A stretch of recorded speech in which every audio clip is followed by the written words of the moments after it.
भारत की बात के यूट्यूब चैनल पे मैं एडवोकेट सिद्धार्थ राणा आपका स्वागत करता हूं। दोस्तों, आज के वीडियो पे हम चर्चा करने जा रहे हैं प्रधानमंत्री मोदी जी के जीवन के जुड़े 3 चैलेंजेस से। ऐसे कौन से 3 चैलेंजेस हैं जिनका सामना प्रधानमंत्री मोदी जी ने बहुत अच्छे से किया। इसको आप इस नजरिए से ना देखें कि ये किसी पार्टी विशेष के व्यक्ति की बात चल रही है। इसको इस नजरिए से देखें कि ये एक ऐसे आदमी की बात चल रही है जिन्होंने किस किस समय पर कैसे कैसे चैलेंजेस को फेस किया, कैसे फेस किया, उसको आप किस प्रकार से उसका अध्ययन कर सकते हैं। तो साथियों, शुरू करते हैं आज का वीडियो।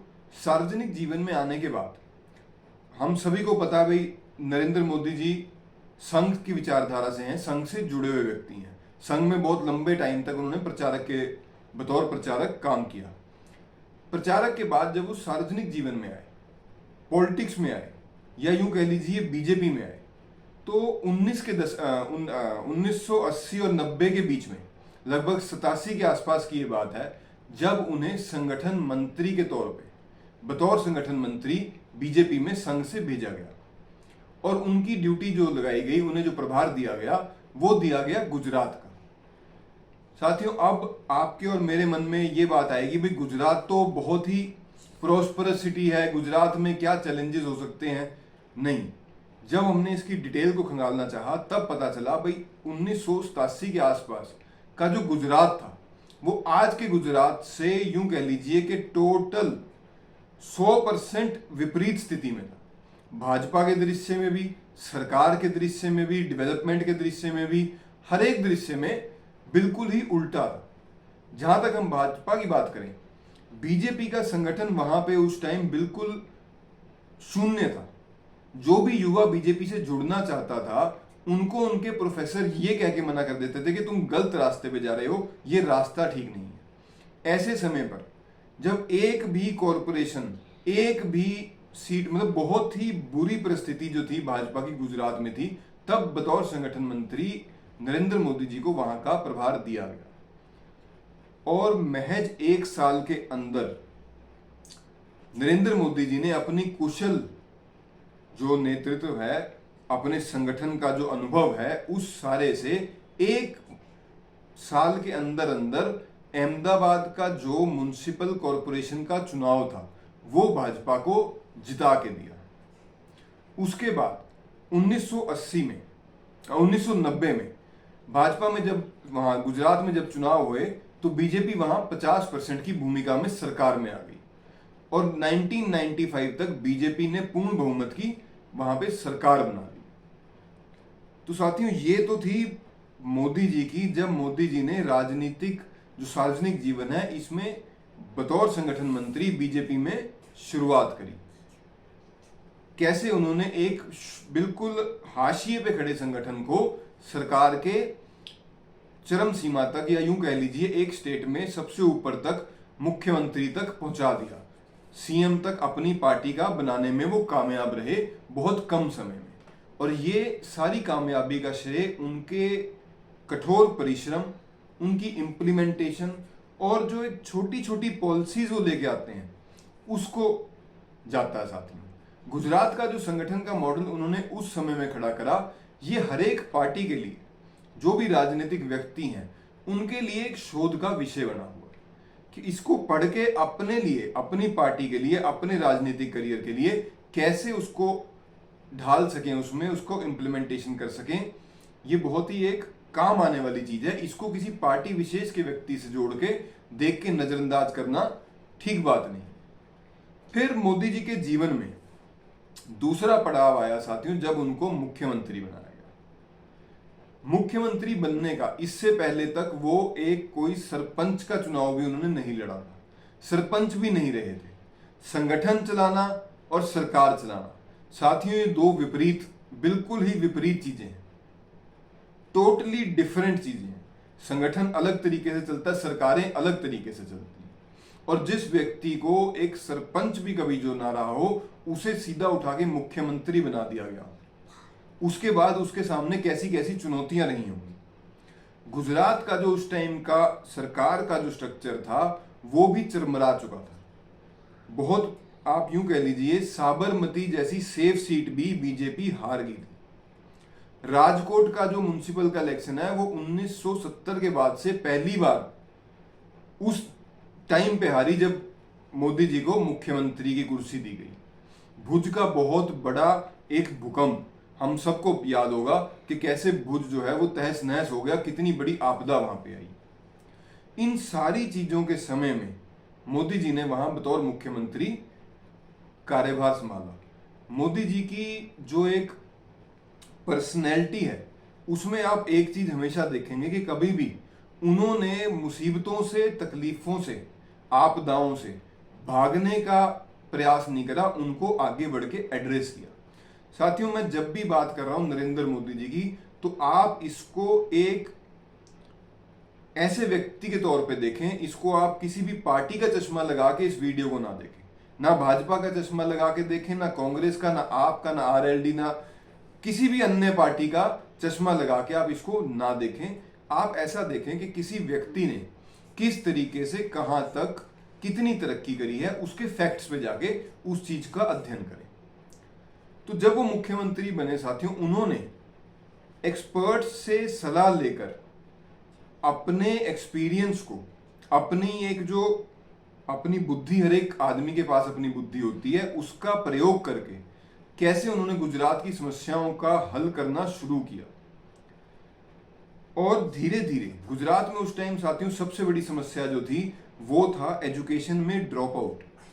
कैसे उन्होंने अपने मंत्रिमंडल को, अपने अफसरों की, सबकी ड्यूटी लगाई भी 5 दिन के अंदर 25 स्कूलों का आपने दौरा करना, भरी गर्मी में। वाटर की जो एक समस्या थी, पानी की, साथियों पानी नहीं था गुजरात में, कहीं जगह बाढ़ आती थी, कहीं जगह सूखा पड़ता था। कैसे वाटर मैनेजमेंट का एक नया सेटअप गुजरात में खड़ा करा, ये पूरे विश्व ने देखा। डांग जैसा जो इलाका है, जहां की पोस्टिंग को सरकारी अफसर ये मना करते थे कि भाई ये सजा आख्ता पोस्टिंग है, ऐसी जगह की कनेक्टिविटी बढ़ा के, ऐसी जगह को अपलिफ्ट करके वहां को एक प्राइम लोकेशन बनाना, टूरिस्ट स्पॉट बनाना। जो समुद्र तट के इलाके हैं, सी शोर जो गुजरात का बहुत बड़ी बेल्ट है, जो इंडस्ट्रियलाइजेशन के लिए बहुत ज्यादा जरूरी है, वहां को कैसे उन्होंने जोड़ा, किससे? सड़कों से, कि वहां की डेवलपमेंट हो सके। फिर हम पानी की बात कर रहे थे, गुजरात में वाटर टैंकर राज चलता था साथियों, एक अलग ही किस्म का माफिया था। बड़े बड़े जो पॉलिटिशियंस थे, बिजनेसमैन थे, इनका एक माफिया चलता था कि जहां पे पानी नहीं था वहां वाटर टैंकर राज चलता था, टैंकर के माध्यम से वहां पानी पहुंचाया जाता था। उसको खत्म करना ये बहुत बड़ा नेक्सस था। ऐसी ऐसी चीजों को खत्म करना जिसके लिए किसी ने कभी सोचा ही नहीं।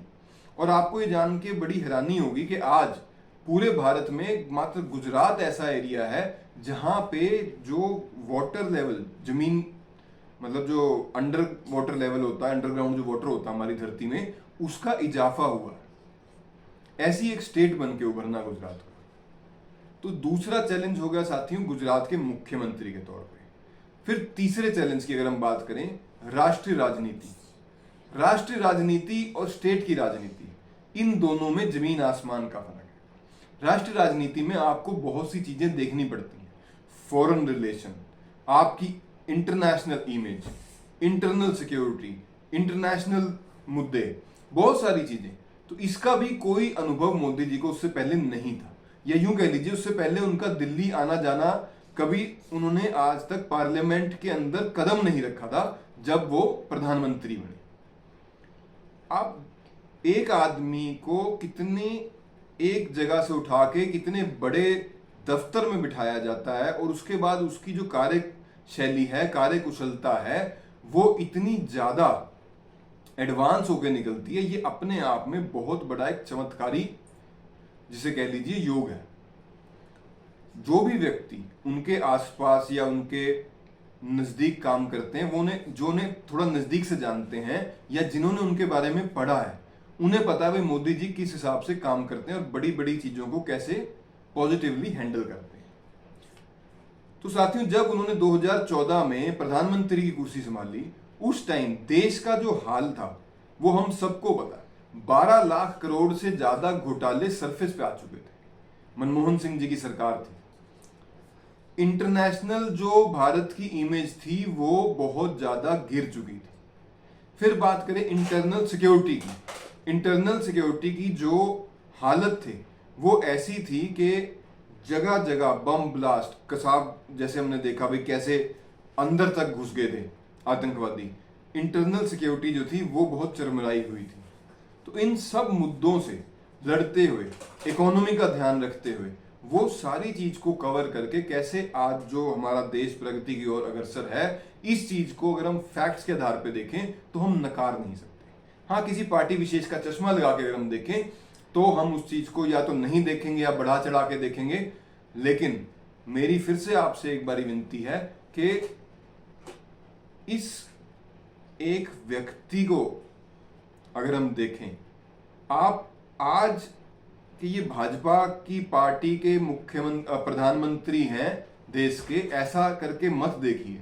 आप ये देखिए कि एक सामान्य वर्ग का व्यक्ति, एक सामान्य परिवार से, या यूं कह लीजिए उससे भी नीचे से जो व्यक्ति उठ के कहां तक पहुंचा, कैसे पहुंचा, एक इंस्पिरेशन है। साथियों, यही कहानी अगर किसी विदेश के किसी आदमी की हो तो हम बढ़ चढ़कर बात करते हैं, लेकिन जब हमारे देश की कहानी है, हमारे देश का अपना एक अजूबा कह लीजिए, तो इसको हम राजनीतिक चश्मे में उलझ के रह जाते हैं। तो मेरा आपसे हाथ जोड़ के ये अनुरोध है कि इसको राजनीति से अलग जाके इस चीज को अध्ययन करें, और जो कुछ भी इससे अच्छा निकल के आता है, सीखने के लिए आता है कि कैसे आपदा को अवसर बना सकते हैं, कैसे परिश्रम से कहीं पहुंच सकते हैं, अपनी दृढ़ इच्छा शक्ति, संकल्प शक्ति और अपने नेक विचार हमें कहां से कहां ले जा सकते हैं, इस चीज का अगर हम अध्ययन करें तो जीवन में बहुत बड़ा एक निर्णायक बदलाव कर सकते हैं। तो साथियों, ये थे मेरे समझ से आदरणीय प्रधानमंत्री जी के 3 चैलेंज जीवन के। वैसे तो उनका जीवन बहुत ही ज्यादा अपने आप में एक विस्तार का सब्जेक्ट है, उसके ऊपर हम आने वाले समय में हो सकता है एक सीरीज लेके आए, लेकिन आज के अंक में इतना ही। जो मेरे साथी, मेरे भाई नए हैं, आपसे हाथ जोड़ के अनुरोध है कि चैनल को शेयर करें, सब्सक्राइब करें, लाइक करें। आपका बहुत बहुत धन्यवाद। भारत माता की जय। वंदे मातरम।